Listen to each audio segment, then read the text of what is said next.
Tu crois que l'économie ivoirienne appartient aux Ivoiriens? Réfléchis bien. En Côte d'Ivoire, il y a plus de 700 entreprises françaises. Parmi elles, près de 200 sont des filiales implantées sur le territoire. Elles contrôlent des secteurs entiers, banques, télécoms, énergie, grande distribution. Elles génèrent à elles seules près de 30% du PIB. Et chaque année, une bonne partie de leurs bénéfices repart vers l'Europe. Et ce n'est pas tout. Il y a aussi plus de 3000 entreprises libanaises en activité. Elles sont massivement présentes dans 80% de la grande distribution, 60% de l'immobilier, 70% de l'imprimerie et du conditionnement. Elles génèrent environ 10% du PIB à elles seules. Mais là aussi, une bonne partie des profits quitte le pays. Les entreprises chinoises, elles, ne possèdent pas autant d'enseignes locales. Mais elles dominent les grands travaux, les mines, les marchés publics. Depuis 2010, la Chine a injecté plus de 1500 milliards de francs CFA dans des projets d'infrastructures en Côte d'Ivoire. Mais qui contrôle quoi? Et pour qui sont les bénéfices à long terme? On nous répète que la Côte d'Ivoire est en pleine croissance, que le PIB monte, que l'économie bouge. Mais pose-toi la vraie question.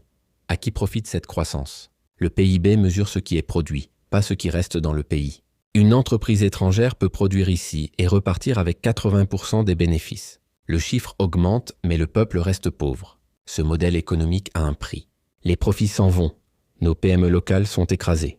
Le savoir-faire reste entre les mains des autres. Et surtout, la vie devient plus chère. Quand tout est contrôlé de l'extérieur, même ton loyer, ta nourriture et tes médicaments échappent à ta réalité. Et pendant qu'on fête le PIB, des millions de familles ivoiriennes s'endettent juste pour survivre. Alors une autre question se pose.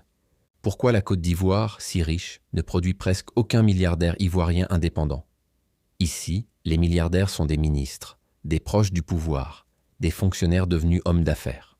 Mais où sont les Dangote ivoiriens? Les géants industriels locaux? Les entrepreneurs à succès dans la tech, l'agro ou la finance? Ils n'existent pas, parce que le système ne leur laisse aucune place.